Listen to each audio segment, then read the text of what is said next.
За хай бүгдээрээ сайн байцгаана уу? Миний ээлжид нэг имжлэг тавтай морилхээр энэ удаагийн имжлэг минь та бүхэн гачин сарсанчлан би Солонгост хэрхэн ирсэн талаараа ярих гэж байна.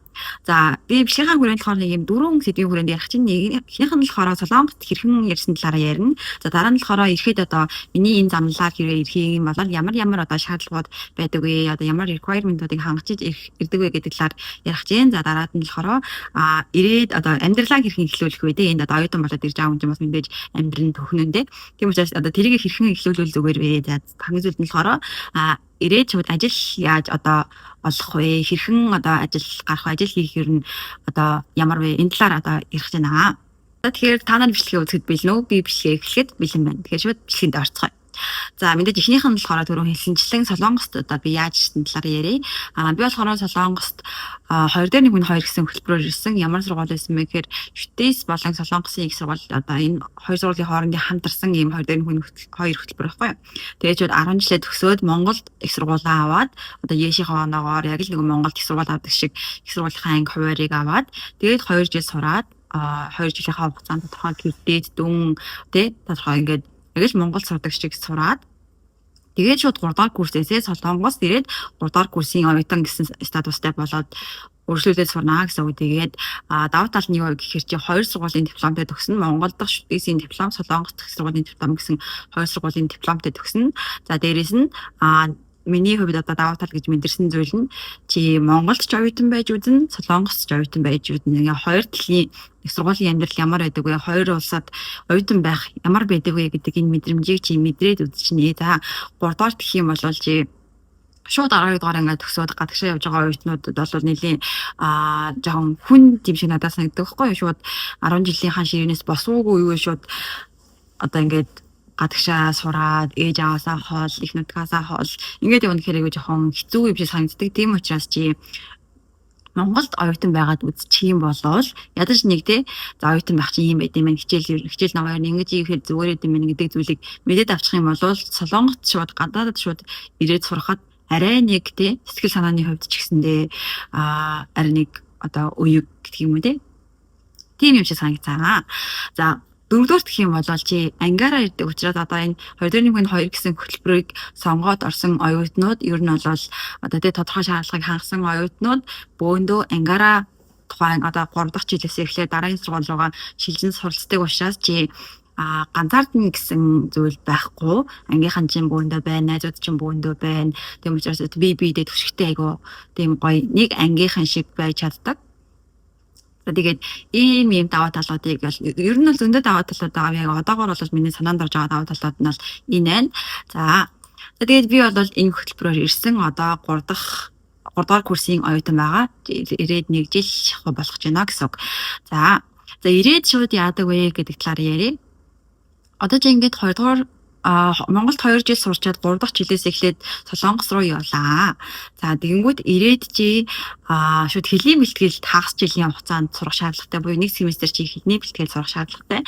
Энэ ямар зорилготой вэ гэхээр одоо шууд ингээд Монголд чи Солонгос хэл үзэн л дээ. Монгол одоо сургууль чинь Солонгос хэл зааж өгнө. Тэгсэн ч гэсэндээ шууд ингээд Солонгос хүнтэй харилцаа Солонгос хэл дээр лекц ороод одоо лекц үзээд эхлэх юм бол бас мэдээж шууд хүндрэлтэй байхгүй юу? Тийм учраас тэрийг чинь дасгах зорилгоор за дээрээс нь оноог чинь ахиулах зорилгоор топик онооны тэтгэлэг өгдөг учраас оноог чинь бас ахиулах зорилгоор хэрвээ Монгол сурж явах хугацаанд авч чадаагүй болвол Солонгост чи ирээд заалгаад сураад үз. Тэгээд чи авчих юм лөө. Тэгэх юм бол чиний тэтгэлэг чинь хэмжээ өснө шүү дээ. Ийм учраас чи Солонгост ирээд 1 жил хагас жилийн хугацаанд хэлний бэлтгэл суух шаардлагатай. За хагас жилийн хугацаанд хэлний бэлтгэл суучлаа. Амралт одоо зуны амралт, өвлийн амралт үргэлжилтгэхээр үргэлжлэн дараагийн семестрээс эхлээд чи одоо яг тэр хэлний бэлтгэлээ төгсөх хугацаанд чи нөгөө бакалаврын адмишн буюу яг л одоо бакалаврын эсэлд яаж явагддгийг тэр эсэлдээр бакалаврынхаа эсэлтэнд ороод одоо аппликейшнээ бөглөөд, аппликейшн фигээ төлөөд тэгээд бакалавртаа элсэж орноо. Дараагийн нэг шаардлагатай зүйл гэх юм бол чи эрэхтэй солилцооны оюутан гэсэн визтэй ирсэн бол одоо 3 дугаар курсээс эхлээд бакалаврын оюутан гэсэн визтэй болох ёстой учраас чи визээ солилцох шаардлагатай. Нэг тодорхой иймэрхүү явцуудыг давах юм бол чи бакалавртаа шууд 3 дугаар курсээс элсээс орж ийнэ гэсэн үг. За дараагийн ярих сэдв нь болохоор ирэхэд ямар одоо энэ болохоор энэ 21-2 гэсэн хөтөлбөрийг одоо сонирхож байгаа ийм хүмүүст шаардлагатай мэдээлэл байгаа.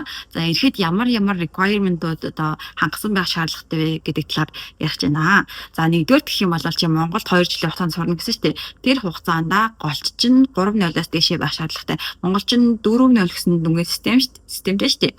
Тэгэнгүүт чи 3.0-аас дээшээ сурж ээж чи наашаа ирэх болсоо эхний болслоо хангана. За дараагийнх нь болохоор нэг хичээл дээр чи унааг байх шаардлагатай. Хэрвээ ямар нэг хичээл дээр унсан байх юм бол чи явахгүй.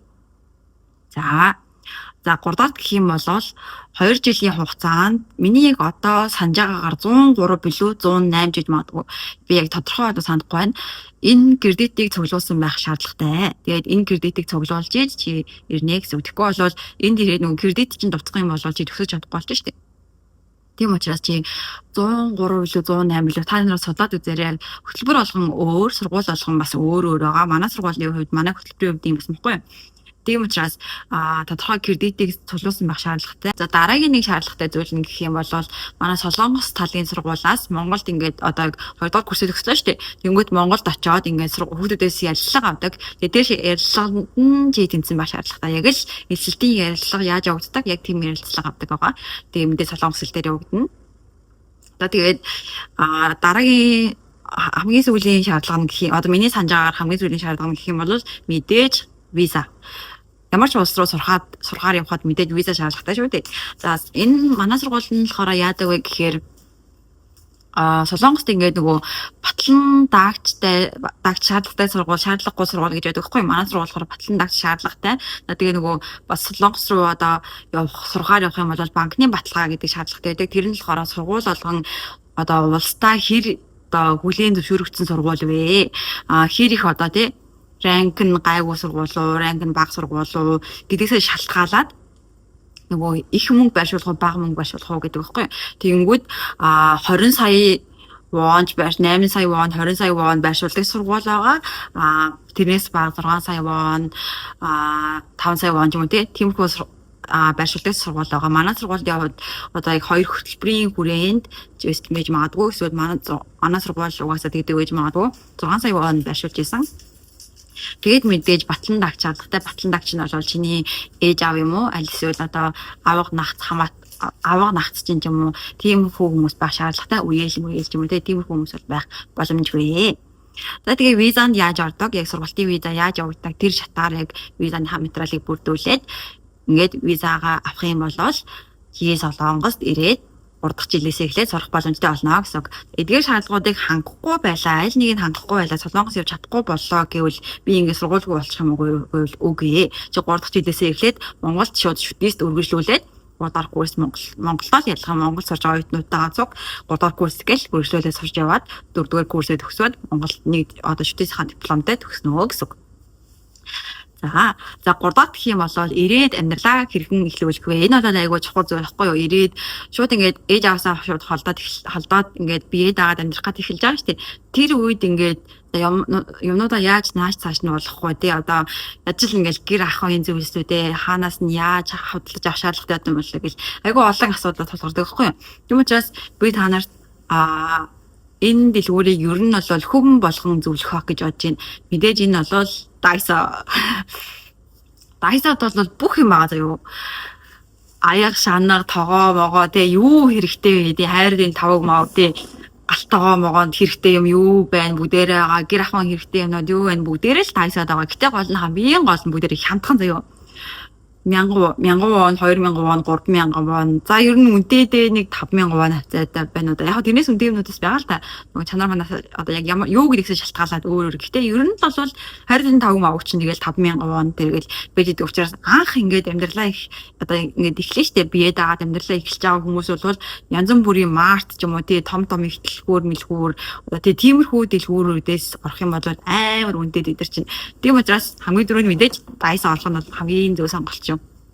Тэгээд дайс ороод бүх юмудаа аваад одоо тоогоошна галтгооных юмнуудыг авчлаа. За өөр тэгээд одоо юу гэдیں тий хөшиг ч юм уу тий бүх юмнууд дайсад байдаг. Тийм учраас дайсоос амьдралаа эхлээрээ гэж зөвлөж байна. За тэгээд дараагийн нэг зүйл нь болохоор хэрвээ чи ирээд хаана байх вэ гэж бодож байгаа бол миний зөвлөх гэх юм бол дотор байранда байгаарай. Яагаад гэхээр нэгдүгээр дотор байр чинь кампус дотроо учраас чи гадагшаагаа гарна, одоо сургууль руугаа явна, тий одоо гэтун буюу одоо тээврийн чинь мөнгийг хэмнэн, автобусны мөнгө, метроны мөнгө зарлагдах шаардлагагүй халахад шууд сургууль руугаа орчин. Тийм учраас байранд авах юм бол нэгдүгээр давуу тал нь бол энэ байгаа. Хоёрдугаар давуу тал нь гэх юм бол аюулгүй мэдээж. Барь чинь харуул хамгаалалттай гадны хүн орохгүй тий аюулгүй за тэгээ сургууль кампус дотор хэмжин нэг чи ямар сонин одоо ямар нэгэн тийм сонин газруудаар яваад ах шаардлагагүй учраас хоёрдугаар аюулгүй ялангуяа эмэгтэй оюутнууд бол дотор байранда байсан нь илүү дээр ах гэж би боддог байхгүй юу да. За өөр дараагийн нэг давуу тал нь гэх юм бол олон орны найз нөхөдтэй болно. Манай сургууль гэх юм бол нөгөө глобал дотор байр буюу олон улсын оюутнууд байдаг, тийм дотор байр байдаг байхгүй юу? Тэрнтэй гадаад оюутнууд нь байдаг. Тийм учраас тэр одоо тийм газар байх юм бол чи олон улсын өөрөөр улсын найзуудтай болно, өөрөөр улсын оюутнууд ямар байдгийг тэр болгоныг ингээд мэдэрнэ. Тийм учраас бас нэг шинэ experience болох учраас энэ бас нэг давуу тал.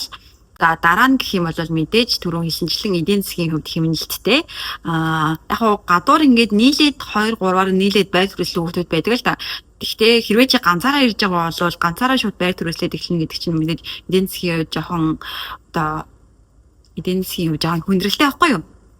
Тийм учраас хэрвээ чи ганцаараа байр төрөслөх үү эсвэл байранда байх уу, сургуулийн дотор байранда байх уу гэж бодох юм бол чам сургуулийн чинь дотор байр дээр байх гэж бодож байна. Манай хөтөлбөрийн хувьд болохоор нэг дөхөхгүй юу.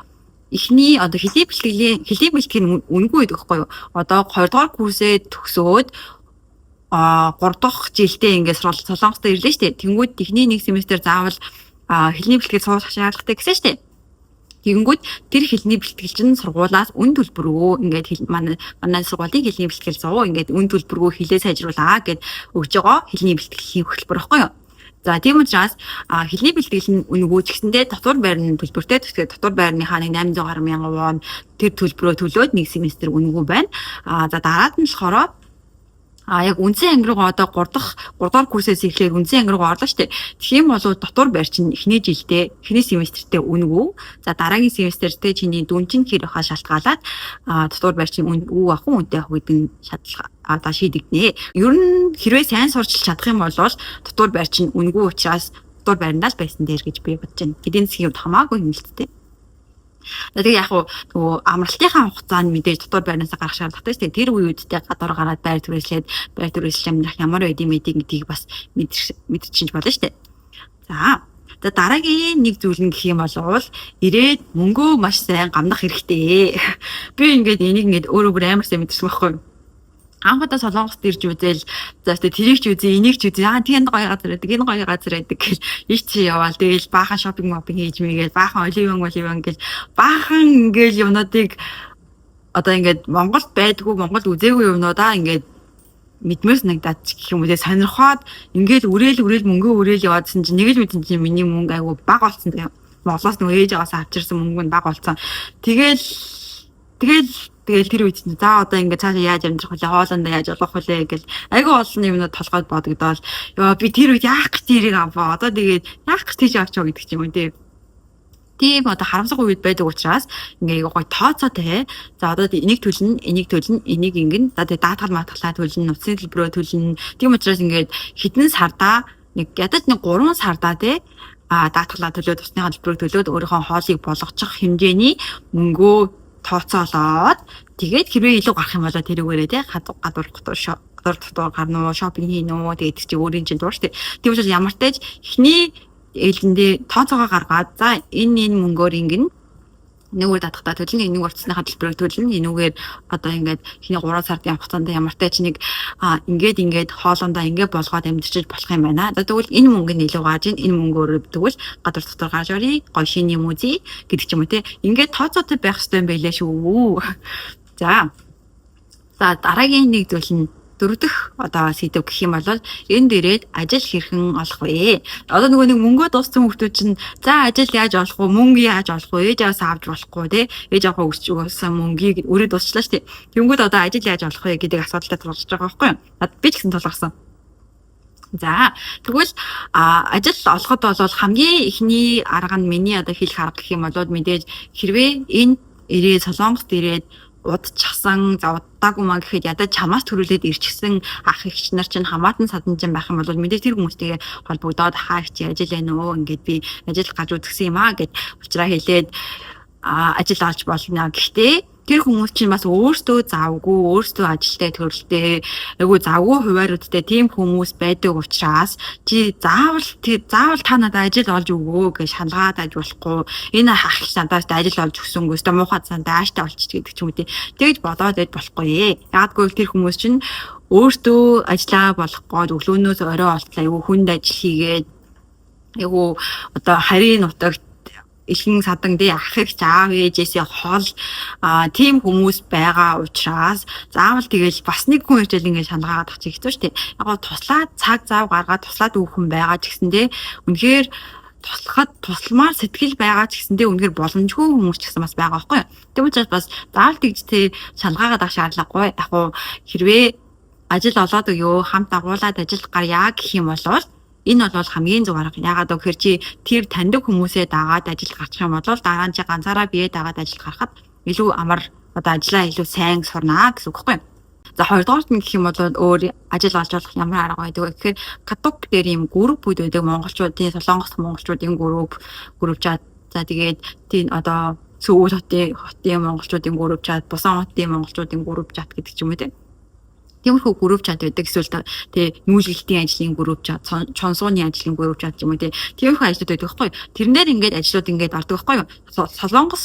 Солонгос хүмүүс ч зараа оруулдаг, монгол хүмүүс ч зараа оруулдаг. Гэхдээ бас нэг тийм хэрэггүй янз бүрийн нэг мухай садар самууны ажил дуудсан. Тиймэрхүү ажлууд бас байдаг. Тэргийдээс бас болгоомжтой. Залуу хүн дээр юм биш хийгээд үзчих тийм үгүй очсон чинь тэр чинь яг үүндээ муухай ажил байхгүй юу? Тиймэрхүү нэг бастай ингээд наан таан ингээд энэ яг ямар ажил вэ? Ямар одоо ажил байна гэж ингэдэг ч юм уу тий. Тэр мөрийн ингээ сайн хянуур судлаад хараад уцамцаар яриад яах юм бэ? Ямар ажил юм бэ? Хідээс юм бэ? Хаана юм бэ гэд иймэрхүү юмнуудаа сайн эхлээд нэгтэлж ажил гарах хэрэгтэй шүү. За тэгээд энэ арга нь бол Каток дээр байдаг групп чатуудаас ажил олох арга байгаа. За энэ Катокийн групп дээр чинь тэгээд ааштай ч хүмүүс зараа оруулах ямар ч хүмүүс зараа оруулж байгаа утсын цаанаас мэдэхгүй шүү дээ. Тийм учраас бас жоохон сэтгэлийн бэлтгэлтэй байх хэрэгтэй шүү. За гуравдугаарт ажил хийх төлөв зөвлөгөө гэх юм бол ер нь тал талын ажил хийгээд сурч явах хэрэгтэй юм шиг надаас санагддаг байхгүй юу? Чонсоо хийгээд үзчих. За тэгээд чонсоо буюу цэвэрлэгээ гэсэн үг шүү дээ. Цэвэрлэгээний ажил хийгээд үзчих. Шигтаан буюу одоо хоолны газар ажиллаад үзчих. Өөр ямар ажлууд одоо буудал ор татаж мадах тиймэрхүү ажлууд хийгээд үзчих. Нэг удаадаа ч хамаагүй хийгээд хүмүүсийг дагаад хаа гэж би надад ажил чинь сурья гэдэг ч юм уу те. Ингээд дааж явж байгаа хийгээ сурчих дараа нь тэр чинь чамд хэрэг болох байхгүй юу? Дараа нь хэрвээ чи үнэхээр тогтмол ажил олж чадахгүй байх юм бол яг олдож байгаа ажил хийн штэ. За энэ 7 оны хаспитал сайнд буудлын ажил хийх хүн байна уу гэх юм бол би буудлын ажил хийж үзээвчтэй яах вэ гэд зогсож байгаа орон чи нэг удаа ч хийгээд үзчих юм бол би чаднаа хаа гэж би гарья би ажиллая гэд шууд ажиллаад явах боломжтой байхгүй юу? Тийм учраас айгүй олон ажлуудыг ингээд нэг ч удаа болов хийж сураа. За энийг ингэж ажиллах юм байна. Одоо энэ ажлыг ингэж хийх ёстой байт юм байна гэд сураад мэдээд дадлгажаад авчих юм бол дараад нь чамд ажил олоход хэрэгтэй. Тэгээд хүмүүс одоо ингэж ажил одоо асууж штэ сайн байна уу би ингэ дарын дагуу ярьж байна ажил гарья гэх юм бол хамгийн дөрөв юу асуудаг вэхээр энэ ажлыг хийж үзсэн үү гэсэн үг байхгүй. Тэгэл би хийж үзээгүй гэх юм бол за тэгвэл хийж үзээгүй хүн ахгүй хийж үзсэн хүн хэрэгтэй гэлдэг байхгүй. Яг зарим хүмүүс одоо сургаад авнаа хийж үзээгүйсэн ч болно гэсэн зараад байдаг ч гэсэндээ ихэнх хүмүүс нь бүр бараг 80-90% нь хийж үзсэн хүн ам гэдэг хэвгүй. Тийм учраас нэг ч удаа болов таньдаг хүнээ дагаад ажил гараад юм сураад авах хэрэгтэй гэж зөвлөж байна. За дараагийн ажилтай холбоотой өгөх зөвлөгөө гэх юм бол ямар ч ажил гарсан бай үнэхээр чин сэтгэлээсээ хичээгээд тэрийг одоо ингээд сурья. Энэ ажлыг ингээд мөнгө олох мэдээж чухал ч гэсэндээ хоёрдугаар чухал зүйл нь тэр ажлыг чи сурах нь чухал тэр хүмүүстэй тий одоо ингээд харилцаа үүсгэх нь чухал байхгүй юу? Тийм учраас ямар ч ажлыг ингээд чин сэтгэлээсээ сэтгэл гаргаад хийх юм бол дараад нь тэр ажил олгогч хүмүүс чинь чамайг өн хүүхэдтэй сайн ажилтдаг хөвтлээ энэ охинстай өөрхөн илдэг гой зантай хүүхэд байлээ. Тийм учраас дараад нь дараагийн ажил дээр чи дараа нь ажилд гарах уу гэдээ дууддаг ч юм уу тий. Тэгээд ингээд ажил олох боломжууд чинь нэг тоххой. Хэрвээ чи очичоод ингээд нэг одоо ингээд нэг ялархаад гэдэг үлээ те ялархаж малархаал те ажилласаа ингээд жоохон хоошоо суугаад нэг цаг нөхцөх байдалтай ажиллах юм бол тэр хүмүүс чинь чамд дараа нь ажил дуудах нь битгий хэл баг чиний цалинг чинь ч өгөхгүй байх магадaltaй байхгүй юу? Энэ баг ажил хийгээгүй те энэ битгий цалин өгөөрэй гэдэг дараа нь захиралтай хэлдэг ч юм уу те. Тэгэх магадaltaй учраас ямар ч ажил хийсэн бай чамд нэгдүгээрт мөнгө нь орж ийн, хоёрдугаар чамд experience буюу туршлага сууж ийн. Тийм учраас энэ ажил надад ийм даваа талтай байгаа. Тийм учраас энийг ажлыг хэдхэн цаг 8 цаг, 5 цаг, 6 цаг сэтгэлээ гаргаад хийжээ гэд нэлээ ихтэй шүү. Тэгэх юм бол дараад нь чамд ажил олох боломжууд чинь ингээд өсөөд дараа нь чи ингээд гоё найрсаг ах хч нартай болоод ажил дагуулад гардаг хүмүүстэй болно гэсэн. За тэгээд энэ хүрээд миний Солонгост яаж ирсэн талаарх, за Солонгост ирээд хэрхэн одоо ажил амьдралаа эхлүүлэхүү талаар бичлэг маань энэ хүрээд өндөрлж гээ. Хэрв та нарт асуух илүү асууж тодруулах зүйл эсвэл миний бичлэгэн дээр бас жоохон ойлгомжгүй санагдсан зүйл ах юм бол коммент сэдвчээрээ би тэгээд нэг бүрчлэн хариулахыг хичээнэ. Энэ хүртэл бичлэгээ үзсэн та бүхэндээ маш их баярлалаа. Таалагдсан бодвол мэдээж лайк, subscribe хийгээ битгий мартаарай. Дараагийн бичлэгээр уулзлаа. Түр бай. High volume.